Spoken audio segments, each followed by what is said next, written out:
April's Garage, the greatest automotive channel in all of YouTube land. And today I'm doing a little bit of a fleet update, but I do have to say they've turned into hoopties because they've been hanging around the hooptie master, Tyler Hoover, for way too long. I'm just speaking the truth. It's not my fault. Just speaking the truth here. It is not my fault. You went and bought the hoopties on your own. You sort of claimed the Grand National as your baby, even though I bought it. It's fine. It can be part of April's Garage. But the rest of the stuff that you bought, I mean, you bought an old Lincoln Town Car that's been sitting forever. It's gorgeous, stunning. Like, this ride is 100% me. I suppose. Yeah, the silver rose metallic, the velour interior is very pretty. Yeah. The 87 Grand Camino is somebody's homebrew garage creation that is very odd, and it was going to have issues. You knew that. No, it doesn't have that many issues, and it's very odd, which I like odd things, of course. Wonderful. And then this, well, it's an all-new electric car from General Motors, so it was bound to have some quirks and things. So what did you expect? You got your own little hoopty fleet going here, and it's not my fault at all. Right. Well, we're going to get one of them fixed, hopefully today. Hopefully. Yeah, that one's been really misbehaving. Yeah. So let's start with the newest 2023 Lyriq. The Lyriq. It's a gorgeous, beautiful car. I had a problem with electric cars when they first came out. I talked about it in Bear Jackson, like, over my dead body, I'll never be in one of those. But I have to say that I've converted. Well, we reviewed one first and then fell in love. Right. And I found this one used, which it had like a mid-60s MSRP, and it was not even 1 year old, 9,000 miles, and it was like $45,000. Which it's wild because all the luxury, all the amenities that you get inside, it's almost double your value. Yeah. It's really high end inside. And I love that it's kind of a wagon shape. I love the taillights. I love the design. It's classic old school Cadillac in the ride. It's so amazing. And also trading in my Cybertruck, they gave me like $9,000 or $10,000 over. So we got this for like $35,000 because I paid MSRP for the Cybertruck. So it was an amazing, amazing deal for a cutting-edge luxury Cadillac, but we have some cutting-edge hiccups. There's a little bit. I mean, these door handles, whenever I press them, now, it's working now that you're here. It's like Christine, it knows. But sometimes you have to double or even triple press the handles for the door to be open. This is a 1 year only thing where they made a push to open the door, which is not intuitive because pushing at the same time as opening a door doesn't make any sense at all. In 2024, they changed it to where it's a normal handle. But yeah, that acts up, and then the infotainment is... It's a little buggy. Sometimes it doesn't come on right away, or it won't show your range right away, and then eventually when you start driving, it'll kind of reboot itself and then show it. But I've been nervous a couple times when I'm driving, range anxiety. When it gets low, I feel like the range gets lower faster. So let's say you're on the highway and you're traveling a mile, it might count it as like 3 or 4 miles when it gets lower. That makes me nervous. And of course in the cold, it kind of isn't way less holding efficient. Its range. A big problem with EVs. So yeah, taking this out of town, not in the cars, but around town and just plugging it at home, it's perfect. But it is limited in that aspect. You don't have to go to the gas station, which is amazing. Like, it's you know, sometimes girls don't fill up the car. I'm just going to say it like that. And this is the answer to that. Yeah, you don't have to worry about that, but you do have to worry about catastrophic depreciation with electric cars. Oh, no. So yeah, getting it for $35,000 6 months ago seemed like a good deal, but now the auction comps recently, we have one with only 9,000 miles, like when we bought it, with a high condition score, sold for $29,000. Stop it. Another one for $35,800. Another one with 11,000 miles for $32,600. And then most recently, one in Detroit with 3,000 miles, see you lean against the door, sold for $33,400. So in 6 months, let's say another $10,000 in depreciation, which this is wholesale value. So we'll probably be lucky to get the money back. Yeah. Still, if I'd kept the Cybertruck, I would have lost $30,000 or $40,000 because those are trading way less now. Which it has sold. It has sold. It's crazy. So that is the big problem with electric cars. Even if you buy them a little bit used, the depreciation is just unreal. It's wild. And the one thing that kind of makes me a little bit nervous is like not just the Lyriq, I don't know where that came from, the Lyriq, but EV cars, they kind of start on fire and they're dangerous. It's not well, it gets in the news quick and it makes me nervous. So I feel like instead of airbags, they would have sort of an air combustion of whatever that like chemical is that puts fires out. So when you have an impact, that could explode. And you get into your lungs and all that. Anyway, moving on to the Darth Vaders here, huh? Oh, my girl. Oh, I loved you. The Grand Camino Or El Nacional, as my producer Bear Jackson Frame likes to call it. Yeah, and the Grand National just need to move into, well, this is, I guess, April's Corner, or April's Garage, part of the Hoovie Strauss 3.0, because in the old red barn over there... Yeah, we had him out there. We had some issues. I was so mad. Come here, come see, come look. I kind of started crying, and I feel like this is the first time someone's cried over a Grand National. Come look. Let's get in there. So, somebody, or a whole family, was making their home in both cars. So down low you have mouse droppings and, yeah, them nesting and all that stuff. They were hungry, and they were eating like the foam, and there wasn't any wiring or anything, but they were like eating a little bit of the foam in the seats.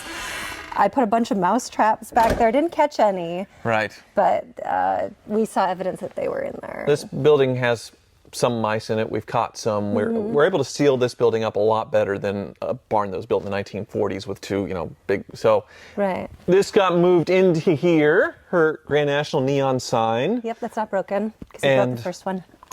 As far as issues, this one, the AC compressor keeps causing issues. I feel like the carburetors might need to be tuned a little bit differently, which I totally do not know how to do. It needs an LS swap, is what Shut it is. your It has the wrong motor anyway for a Grand National. But like for real, if there's ever a wrecked GNX that the engine's good, that's what we need. And didn't the Ring Brothers call you? Yeah, so the Ring Brothers, they saw our video that we talked about with their build at SEMA, which was incredible. And they said they have some GNX parts, not GNX, Grand National parts, and they're going to give us a list to kind of do some upgrades perhaps, and even go visit them. They're up in Wisconsin.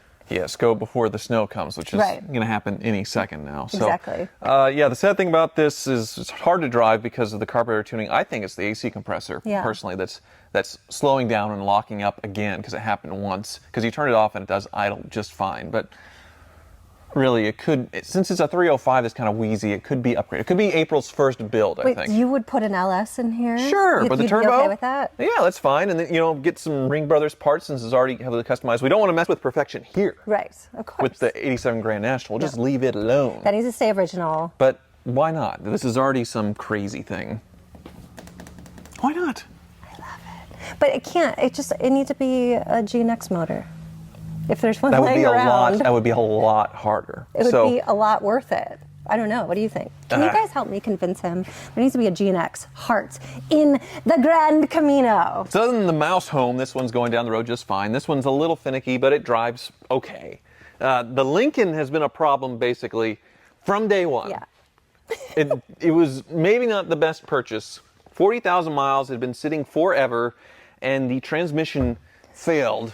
Yeah, well, when you were driving it. With these 4 transmissions, they kind of start at the top. So the overdrive fails, and then the next one, and then eventually you're down to 1 gear or something like that. So it's lost its final gear, its overdrive, which I think has to do with some part. Right. And I know a transmission shop that could fix this thing and go through it and make it nice. But to have to do that, window regulators have failed, the mirror has fallen off.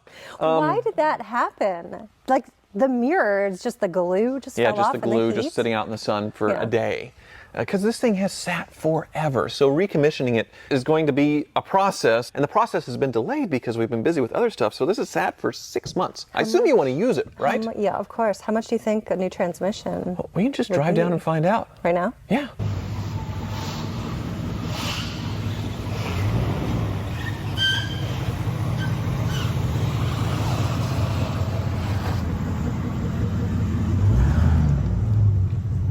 Check my rearview mirror. Yes, there you go.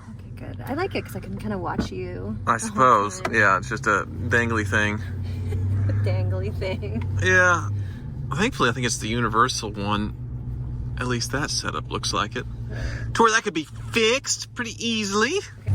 Where are we going? So we're going downtown to Bob's Transmission, which is actually sort of close to Euro-Asian Bob's. Right. Am I supposed to be taking it easy? It doesn't matter. It just doesn't have that last gear. Right. So you drive it actually in the lower D. There we go. Okay. That way it doesn't slip into overdrive. But just driving around town going 40 miles an hour, it doesn't go into overdrive usually. So I think we're okay. It's so comfortable. So nice. Like gliding on a cloud. Yeah. Let's see if the air conditioning has stayed fixed, because that's one of the things that was broken. Maybe.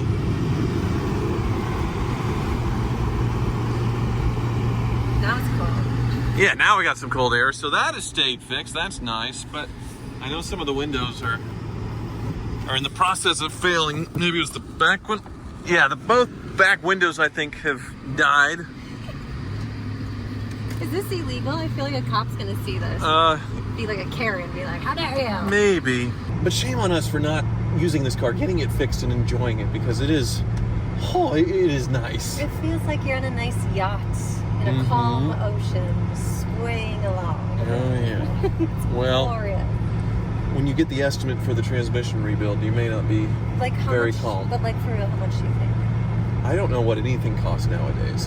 Back in the day, a Lincoln transmission rebuild was under $1,000. Okay. Not that long ago. I had to do it a couple of times on my car dealership, on my car lot. But we're in a different world now. But I feel like he might look at you and be like, I'm going to charge you more because you're like, oh, No. and stuff, Bob's a good like, guy. He won't do that. Because mechanics do that to girls. He won't do a that. lot. So I have no idea how much a transmission should be. It'd be very expensive on a modern car. That's the thing. Like, it could be a $7,000-$10,000 thing on a modern Lincoln. I don't know, because a lot of them are front-wheel drive, transverse, the whole powertrain, everything has to be dropped out. On these, they can get the transmission out in like an hour, and then very basic parts to rebuild it. So it's easy. Right. But we'll see. Fingers crossed, huh? I keep looking to look in the rearview mirror, and it's not there.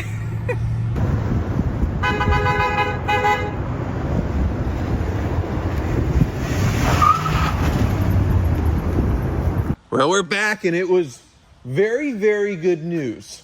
I don't believe you how good it was. This doesn't happen to me. So a little spacer or a donut or whatever had fallen off the throttle right there, and that was not sending the signal to the transmission to make pressure shift, all that stuff. And that's why we didn't have final gear. Thankfully, it didn't get stuck to where it was overpressuring it and burning up the transmission. It was a free fix.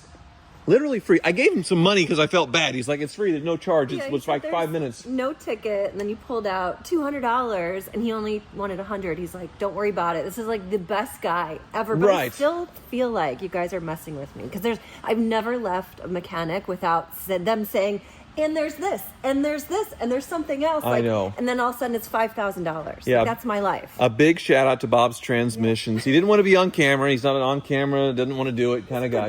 He's a good looking guy. I don't know why, but yeah, for the free fix for the transmission. And the really dumb part of all this, we parked this car for 6 months. I know. Because of that. I know. We could have just gone and had somebody look at it. Why are we so stupid? You've been hanging out with me too much, I suppose. That's a good answer. We'll be stupid together. Thanks for watching.